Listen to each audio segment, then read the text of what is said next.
So kanina kasi kapatid no, turo kasi ng simbahan yung sinagot ko no para malaman niyo rin. 'Di ba tinanong niya na kung kayo ang totoo, ah,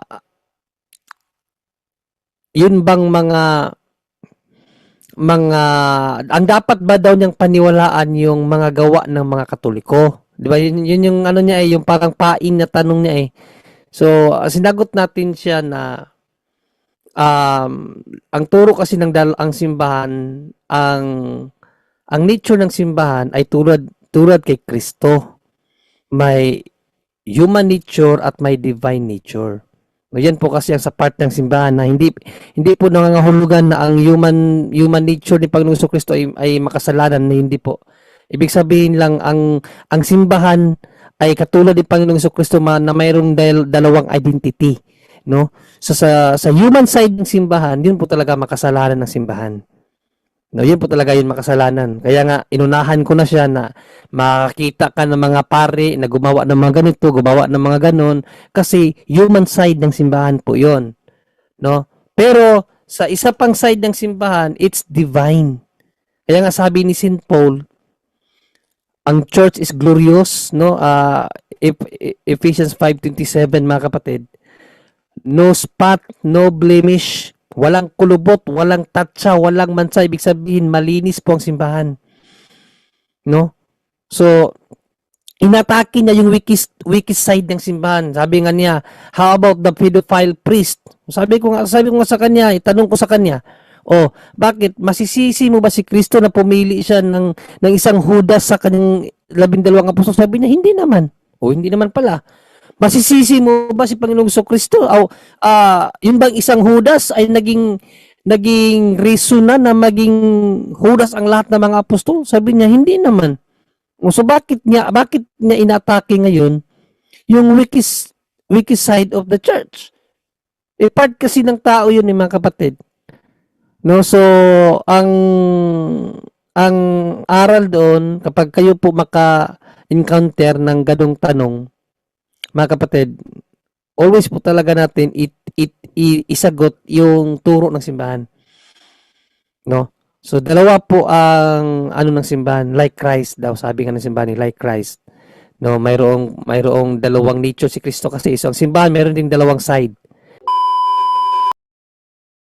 Ayun po. So, napakaganda ng kanyang katanungan. Ang katanungan niya is kung ang Iglesia Katolika, gaya nga ng inaamin ng Katoliko, sinasabi ng Katoliko na ito ang tunay na Iglesia ni Kristo, dapat bang paniwalaan ang mga Katoliko batay sa kanilang mga gawa? Okay, no? So, kung Iglesia Katoliko ba, ang tunay na iglesia, dapat ng paniwalaan ng Katoliko batay sa kanilang gawa? Ang maikling sagot po niyan is hindi. No? Ang katotohanan ng Iglesia Katolika bilang tunay na iglesia ay hindi nakabatay sa mga gawa ng mga membro nito. Hindi nakabatay kung mababait ba ang mga membro, mga lapastangan ba, hindi yun ang batayan, kundi ang pinagmulan. Ang kanyang pinagmulan. Saan siya nagsimula? Anong taon siya nagsimula? Sino nagtatag sa kanya? Yun ang dapat alamin. Ibig sabihin, hindi pagbabatayan ng mga ugali ng membro, mga lasinggo ba yung mga nandyan, mga lapastangan ba, hindi yan ang batayan para sabihin natin na kailangan paniwalaan ng Katoliko bilang tunay na iglesia kasi sila ay mababait, sila ay mga lapastangan, hindi ganyan, hindi yan ang batayan. Ang batayan is ang kanyang pinagmulan. Saan ba ito nagsimula? Saan ito nagsimula? Paano ito nagsimula? Anong taon nagsimula? Yun ang dapat alamin.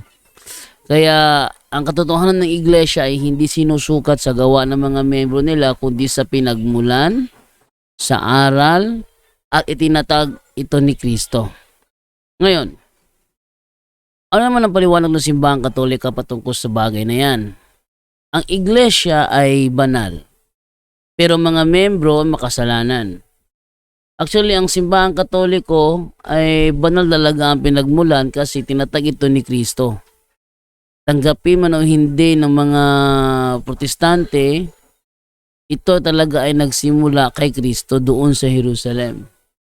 Kaya kung babasahin natin yung sinasabi sa The New Book of Knowledge Encyclopedia sa volume 16, page 287, mga kaibigan, ganito ang ating mababasa sa naturang kasaysayan.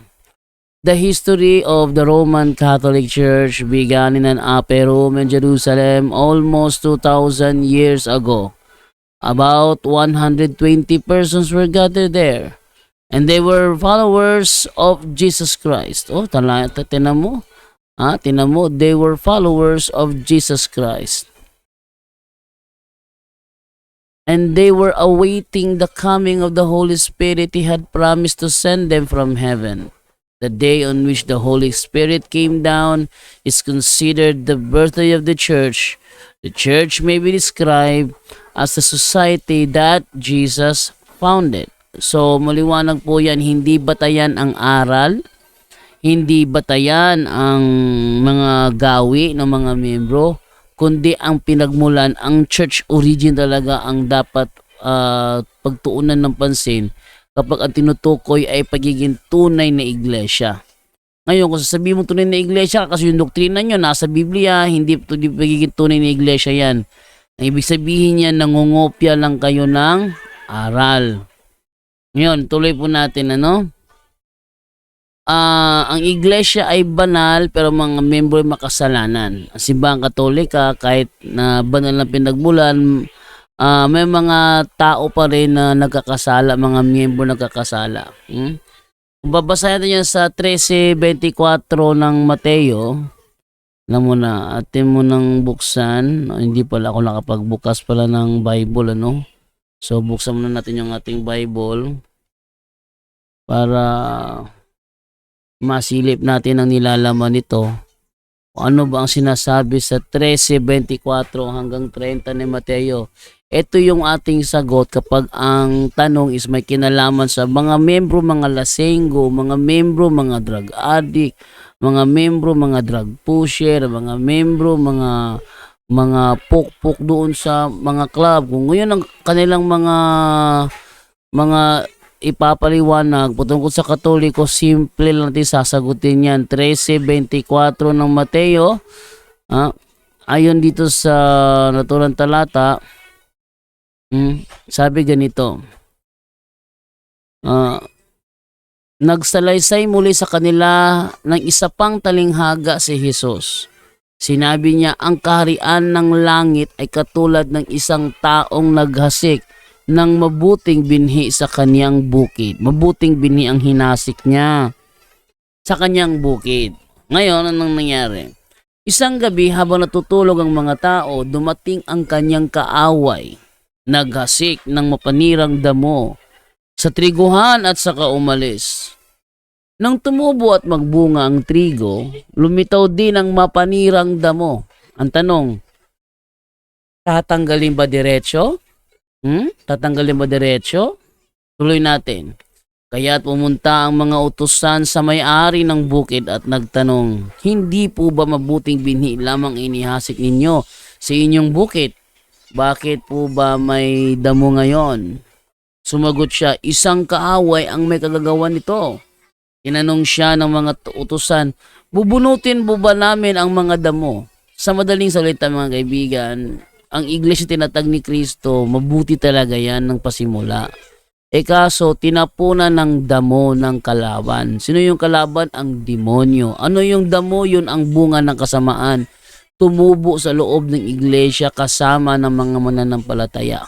Yan tanong, bubunutin ba o titiwalag ba? Bubunutin po ba namin ang mga damo? Anong sagot?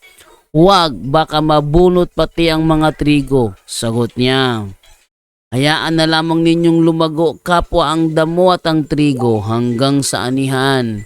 Sa pag-aani sasabihin ko sa mga tagapag-ani, ipunin muna ninyo ang mga damo at inyong pagbigkis-bigkisin at saka sunugin. Pagkatapos ipunin naman ninyo ang trigo sa aking kamalig. So, yan ang ibig sabihin diyan. Ano, bakit maraming langsenggo sa amin? Bakit maraming drug addict? Kasi may damong tumubo kasama ng mga trigo. Ano mo yung mga trigo? Yun ang mga santo. O, yun ang mga santo. Ang daming santo na, ba't ayaw nyo makita? Ha? Tataka ako to sa mga protestanting ito. Ang daming santo sa Katoliko, ba't ang nakikita drug addict? Ha? Ang daming santo, ba't ang nakikita mga lasenggo? Ano ba namang klaseng mga tao itong mga protestanting ito? Walang ibang makita kundi mali ng iba. Alam niyo bang bawal sa Bible yan? O, basahin natin ha. Yan ay nasa Mateo 7. Mateo 7:1 at isimulan ng pagbasa sa 1. Sabi ganito. Huwag kayong humatol ng kayo di hatulan, sapagkat hatulan kayo ng Diyos ayon sa paghatol ninyo sa iba. At susukatin kayo ayon sa panukat na ginagamit ninyo sa iba.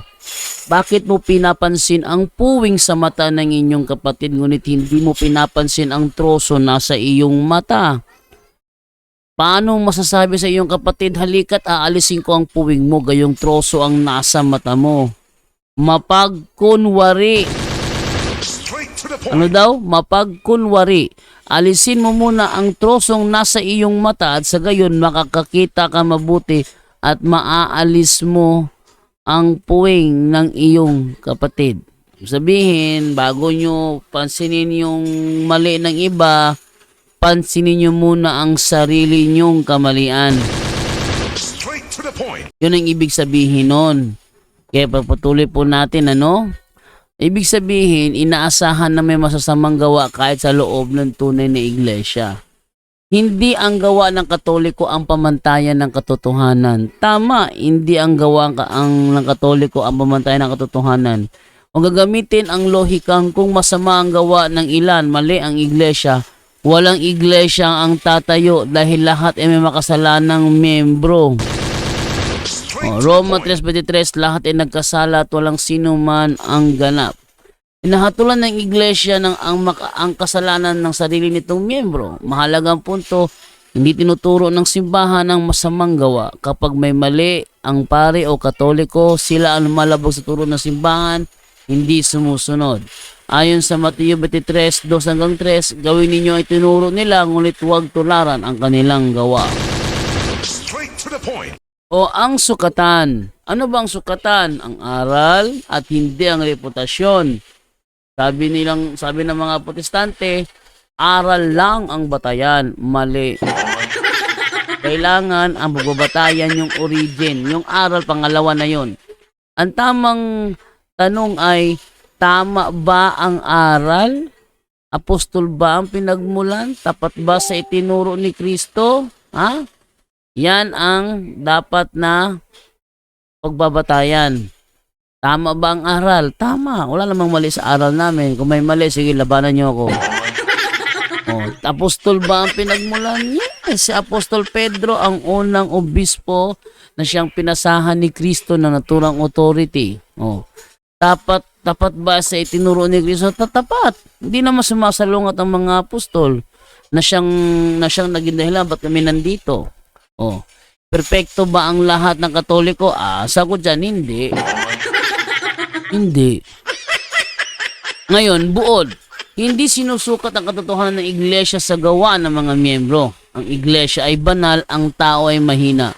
Ang bawat Katoliko ay mananagot sa sariling gawa, hindi ang simbahan. So yan ang ating kasagutan sa naturang katanungan. Maraming salamat po at mamaya kita-kas po ulit tayo mamayang gabi sa debate ni Eugene Gapo kontra kay Jacob Solerano. Paalam!